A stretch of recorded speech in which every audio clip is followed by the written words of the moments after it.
આપ સર્વે કદરદાન ભાઈ બહેનોને વરદાસ તરફથી અઝીઝ વરદાના દુઆ સલામ તથા નમસ્કાર. અમારા મ્યુઝિકલ લાઈવ પરફોર્મન્સમાં એક ભાઈ સ્ટેજ પર આવી તેમના ફ્રેન્ડને ઇન્ટ્રોડ્યુસ કરાવ્યા. આ મારા ખાસ દોસ્ત છે જે યુકેથી તમને સાંભળવા આવ્યા છે. મેં તેમને વેલકમ કર્યા. એવામાં તે ભાઈએ પૂછી નાખ્યું, તમે મેડિયેશનની ગઝલો ગાઓ છો? મેં કહ્યું, જી હા, મેડિયેશન સાહેબ તો એશિયા કોન્ટિનેન્ટના મહાન. ને હજી મેં સેન્ટેન્સ પૂરો કર્યો ન કર્યો. તેને કહ્યું, તે જ્યારે યુકે આવતા તો મારે ઘેર ઉતરતા. હું બનાવી નથી મારતો, પણ આ ભાઈને પૂછો, મારો બંગલો નહીં પણ મારો પેલેસ કેટલો મોટો છે. તેણે પૂછ્યું, જગજીતસિંહની ગઝલો ગાઓ છો? મેં કહ્યું, તે તો ખૂબ જ મોટા. ને મારી વાત કાપીને કહ્યું, તે પણ મારે ઘેર ઉતરતા. વળી પાછો સવાલ કર્યો, નુસરત ફતેહ અલી ખાનની હલકા હલકા સુરૂરની કવાલી ગાઈ શકો છો? મેં કહ્યું, જી હા, ખાન સાહેબ તો વર્લ્ડ ફેમસ. અને તુરત જ મારી વાત કાપીને બોલ્યા, તે પણ મારા પેલેસમાં રહી ગયા છે. એટલું જ નહીં, અનુપ જલોટા, પંકજ ઉધાસ, તલત અઝીઝ, મોહમ્મદ રફી, લતા મંગેશકર, આશા ભોસલે, મુકેશ, કિશોર કુમાર, આ બધા મારા પેલેસમાં રહી ગયા છે. એટલે મેં તેમને પૂછ્યું, આપે ગુલામ અલીનું નામ સાંભળ્યું છે? તેણે કહ્યું, ગુલામ અલી પણ મારા. મેં તેની વાત કાપીને કહ્યું, તે આજે મારા ઘેર જ હતા. હમણાં જ એ રેસ્ટોરન્ટમાં અમે ડિનર સાથે કર્યું ને તે થોડી વાર પહેલા જ એરપોર્ટ જવા રવાના થયા છે. એટલે તે મહાશયે તેના દોસ્તને પૂછ્યું, કોણ છે આ? તેના ફ્રેન્ડે કહ્યું, વરદાસ ગ્રુપના બેન્ડ લીડર છે, નામ છે તેનું અઝીઝ વરદા. તેણે ફરમાવ્યું, આ નામ તો મેં કદી સાંભળ્યું જ નથી. મેં પૂછ્યું, તમારું નામ શું છે? તેણે કહ્યું, મારું નામ પ્રતાપ બંસી કુમાર પાલનપુરી દયાનંદ પ્રીતમલાલ. મેં કહ્યું, આવું અજીબો ગરીબ લાંબુ નામ તો મેં દુનિયામાં કોઈનું નથી સાંભળ્યું. તેના ફ્રેન્ડે કહ્યું, તેને લોકો ટૂંકમાં બટુકભાઈ બોલાવે છે. યુકેમાં ખૂબ જ લોકપ્રિય શખ્સિયત છે. સમાજના લોકો તેને સમાજ સેવક અને દેવતા કહે છે. બટુકભાઈએ મને પૂછ્યું, તમે ક્લાસિકલ સંગીતની ટ્રેનિંગ લીધી છે? મેં કહ્યું, નહીં, થોડું ઘણું અમને અમારા ફાધરે તાલીમ આપી છે. બટુકભાઈએ કહ્યું, આ લોકલ મ્યુઝિશિયનમાં કાંઈ ના વળે. રાગ રાગડી કે ઉર્દુ તલફુઝની તો કોઈ ભાન જ હોતી નથી. ચાલો, આવી ગયા છે તો સાંભળી લઈએ. મેં બટુકભાઈને કહ્યું, ક્લાસિકલ સંગીતનો બેઝ તો કિશોરદાને પણ નહોતો. તમે શાંતિથી ડિનર કરો ને એન્જોય કરો ને કોઈ ફરમાઈશ હોય તો કહેજો. તુરત જ બટુકભાઈએ ફરમાઈશ મૂકી દીધી. તમે પ્રોગ્રામ શરૂ કરો ને તો હમણાં જ રફી સાહેબનું ગીત ઓ દુનિયા કે રખવાલે ગાઈ આપો. મેં સવાલ કર્યો, બટુકભાઈ, તમને ખબર છે આ ગીત કયા રાગ પર આધારિત છે? તેણે જવાબ દીધો, નહીં. મેં તેમને સમજાવતા કહ્યું, આ ગીત દરબારી રાગ પર આધારિત છે અને સંગીતના જાણકારો કહે છે કે કદી રાગ દરબારીથી મહેફિલની શરૂઆત ના કરવી, કારણ કે તે રાગનું અસર રાતના 12 વાગ્યા બાદ જ થાય છે. પછી મેં પૂછ્યું, હવે બતાવો, કોઈ પણ પ્રોગ્રામ કયા રાગથી શરૂ કરાય? તેણે કહ્યું, તેમને ખબર નથી. મેં તેમને સમજાવ્યું, રાગ યમનથી શરૂ થાય. તો હવે તમો રાગ યમન પર આધારિત એક ગીત બતાવો. તેમના પાસે જવાબ નહોતો. એટલે મેં તેમને 2 ગીતો બતાવ્યા. એક મેદી હસન સાહેબની ગઝલ રંજેશી સહી ને બીજી જગજીતજીની ગઝલ હોંઠો સે છૂલો તુમ. ને એક વધુ સવાલ પૂછી નાખ્યું, હવે એ બતાવો, રાગ દરબારી છેડ્યા બાદ કોઈ પણ રાગ દરબારી રાગની અસરને તોડી નથી શકતી સિવાય કે એક રાગ. તે રાગનું નામ બતાવો. બટુકભાઈ ચૂપ રહ્યા. એટલે મેં સમજાવ્યું, રાગ પીલું, જેવું કે એ મેરી જોર જબી, જે રાગ પીલું પર આધારિત છે. એક ઓર પ્રશ્ન પૂછવા જ જતો હતો ને બટુકભાઈએ કહ્યું, ચાલો બેસીએ ને તમે શરૂ કરો. મેં તેમને રોક્યા ને ચોખવટ કરી, બટુકભાઈ, માફ કરજો, પણ તમારી જાણ વાસ્તે એક વાત બતાવવી જરૂરી છે કે પેલું ફેમસ ગીત હસતા હુઆ નૂરાની ચહેરા, ફિલ્મ પારસમણી, જેનું સંગીત લક્ષ્મીકાંત પ્યારેલાલે આપેલ, તે ગીત લતા મંગેશકર સાથે ડ્યુએટમાં કમલ બારોટજીએ ગાયું છે. હવે તમે પૂછશો, કમલ બારોટ કોણ છે? તો તમને જણાવી દઉં કે તે ટાન્ઝાનિયન બોર્ન છે ને દાર એસ સલામના લોકલ સિંગર હતા, જેણે બોલિવૂડ ફિલ્મમાં અનેક ગીતો ગાયા છે. એટલું જ નહીં, અમિતાભ બચ્ચનની મૂવી ડોન તેમના ભાઈ ચંદ્ર બારોટે ડાયરેક્ટ કરી છે. રહી પ્રમોટરની વાત, તો 1987માં અમોએ પણ દિલીપ કુમાર, સાયરા બાનુ, મહેમૂદ તથા મહેન્દ્ર કપૂર જેવા દિગ્ગજ કલાકારોને ટાન્ઝાનિયા બોલાવેલ ને જબરદસ્ત શો ઓર્ગેનાઇઝ કરેલ. અને મારા ભાઈ યુનુસે તો મહેન્દ્ર કપૂરજી સાથે સલમા આગાના ફિમેલ વોઇસમાં સોંગ પણ ગાયું હતું. આ તો શું બુઝુર્ગોએ કહ્યું છે કે પૈસાથી લાલચ આવી જાય છે, એટલે કમાણા નહીં. તે પૈસાથી 20 હાર્ટ પેશન્ટના બચ્ચાઓની હાર્ટ સર્જરી કરાવી અને તેઓના મા બાપની દુઆઓ લીધી. વરના હમ ભી કિસી સે કમ નહીં થે. તો બટુકભાઈ બોલ્યા, you are blowing your own trumpet. મેં કહ્યું, અમારો ટ્રમ્પેટ બેસુરો ને તમારો ટ્રમ્પેટ સુરી લો. આ કઈ વાત થઈ મારા ભાઈ? બટુકભાઈ તેમની જગ્યાએ બેસી ગયા ને મેં તેમની ફરમાઈશ પર અનુપ જલોટાજીની ગઝલ શરૂ કરી. ગઝલ में बंदिश और अल्फाज ही नहीं काफी, जिगर का खून भी चाहिए असर के लिए.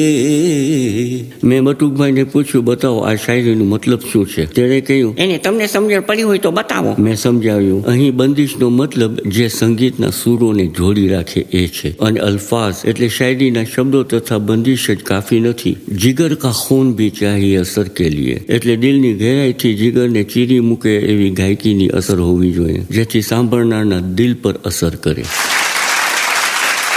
ત્યારબાદ બટુકભાઈ સારું ઉર્દુમાં એક શેર અર્જ કર્યું. तेरी बेरुखी में जो जुस्तजू है तकमील बयां सोजो गुदास और तफाकुत से किए जा. तेरी आंखों में जो तकविया तकल्लुम तकमील और तकरीम है तफजील कूल से तकद्दस किए जा. तकब्बुर और तफाकुद इजहार अकीदत निगाहें शौक की सौगात किए जा. तुम कुछ भी कर लो बटुक भाई तुम्हें ये शेर समझ नहीं आएगा, फिर भी ताली बजा दो वाह वाह कर दो क्योंकि कुछ भी हो शेर तो शेर होता है. પછી મેં બટુકભાઈને પૂછ્યું, બેબી કો બેસ પસંદ એની શાયરી સમજ પડી? તેમણે તુરત જ કહ્યું, અરે ભાઈ તે તો સાવ ઈઝી છે, બચ્ચાઓને પણ સમજ પડી જાય. મેં કહ્યું, આ જ કારણસર અમુક એવા ગીતો ગાય છે જે બધા સમજે. So to have good musicians there must be great audiences too મારા ભાઈ. ત્યારબાદ બટુકભાઈને ખુશ કરવા તેમની એક બાદ એક ફરમાઈશો પૂરી કરી. તેમનું અમારા પર કોઈ બી અભિપ્રાય હોય, મહેમાનની રિસ્પેક્ટ અલગ જ હોય છે, જે ટાન્ઝાનિયન્સની તહેઝીબ છે. ફરમાઈશ પેશ કરવા પહેલા મેં બટુકભાઈને પૂછ્યું, બટુકભાઈ હવે તમને એક આસાન સવાલ પૂછું છું. તમે તલત મહેમૂદ સાહેબના ગીતની ફરમાઈશ તો કરી છે, હવે બતાવો તલત મહેમૂદનું નામ કોણે રાખ્યું હતું? બટુકભાઈ મૂંઝાતા બોલ્યા, એને મને ખબર નથી, તમે જ બતાવો ને. મેં કહ્યું, તેમના પપ્પાએ. તલત મહેમૂદ સાહેબની ગઝલ યુનુસભાઈએ પેશ કરી.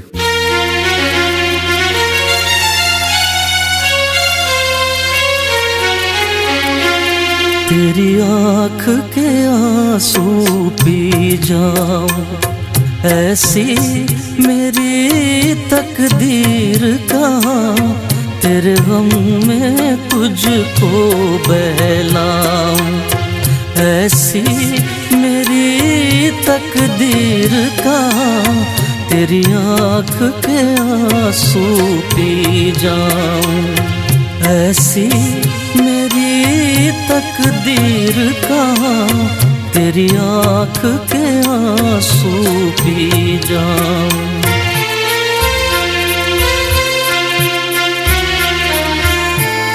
क्या तेरी जुल्फ का लहरा है अब तक वो ही सुनहरा, क्या अब तक तेरे दर पे देती है हवाएं पहरा, लेकिन है ये ख्वामो ख्याली, तेरी जुल्फ बनी है सवाली, मोहताज एक कली की एक रोज थी फूलों वाली. वो जुल्फ़े परेशान महकाऊं, वो जुल्फ़े परेशान महकाऊं ऐसी मेरी तकदीर कहाँ, तेरे गम में तुझको बहलाऊं ऐसी मेरी तकदीर कहाँ, तेरी आँख के आंसू पी जाऊं.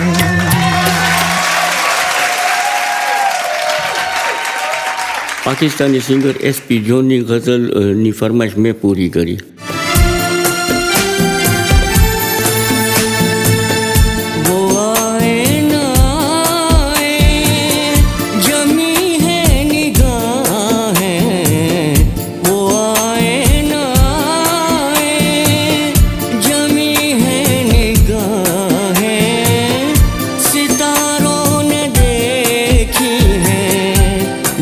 झुक के राहें सितारों ने देखी हैं, झुक झुक के राहें, झुक झुक के राहें.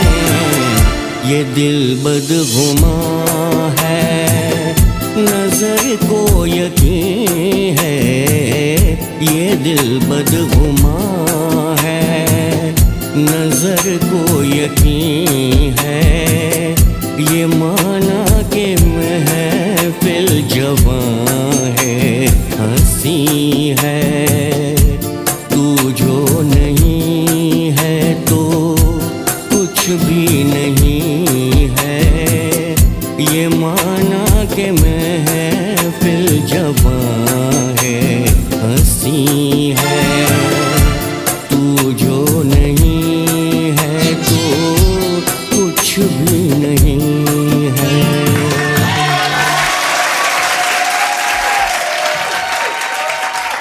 મોહમ્મદ રફી સાહેબના ક્લાસિક ગીતની ફરમાઈશ ઇકબાલભાઈએ પૂરી કરી.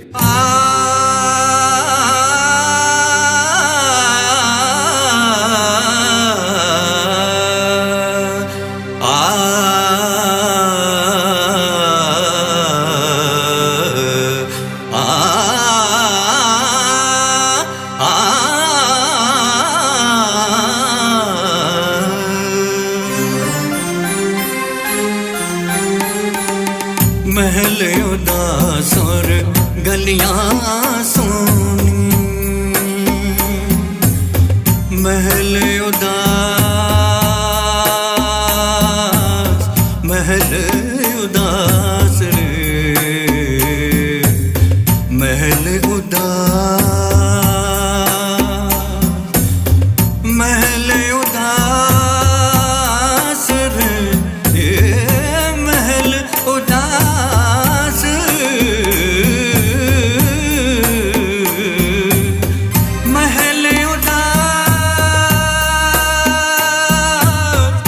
और गलियां सोनी,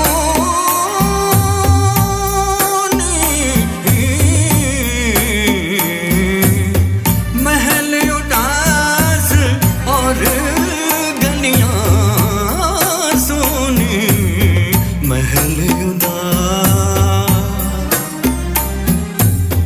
महल उदास और गलियां सोनी, चुप चुप है दीवारें, दिल क्या उजेड़ा दुनिया उजेड़ी, रूठ गई है बहार, हम जीवन कैसे गुजारे, मंदिर गिरता फिर बन जाता, दिल को कौन संभाले, हो दुनिया के रखवाले,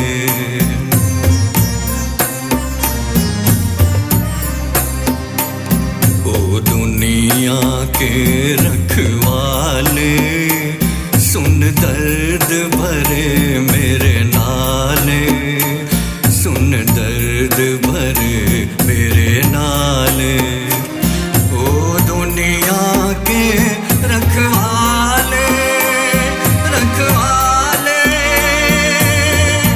रखवाले, रखवाले,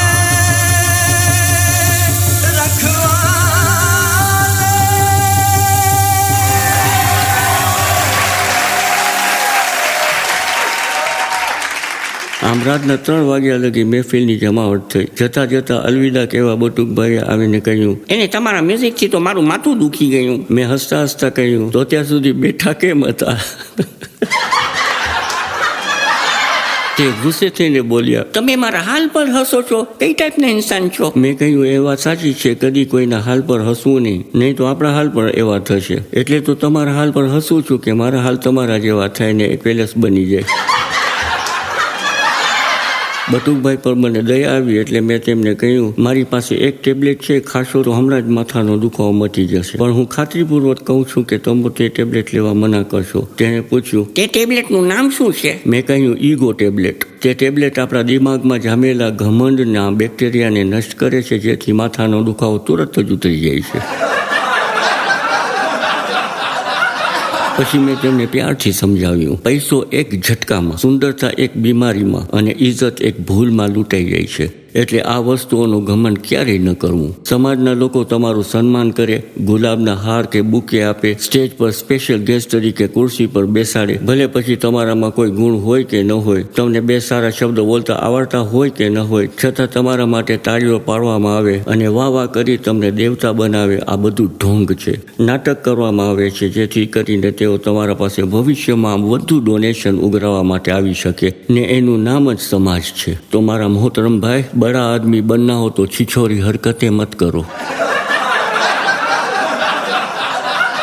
બટુકભાઈએ યુ ટર્ન લઈ એક્ઝિટ ડોર પર પહોંચ્યા પણ દરવાજો ખુલ્યો જ નહીં. મેં તેમને દરવાજો ખોલી આપ્યો ને કહ્યું, જતા જતા અમારા 2 શબ્દો યાદ રાખશો તો અનેક દરવાજા ખુલી જશે. એ 2 શબ્દો ક્યાં છે? મેં કહ્યું, પુશ અને પુલ.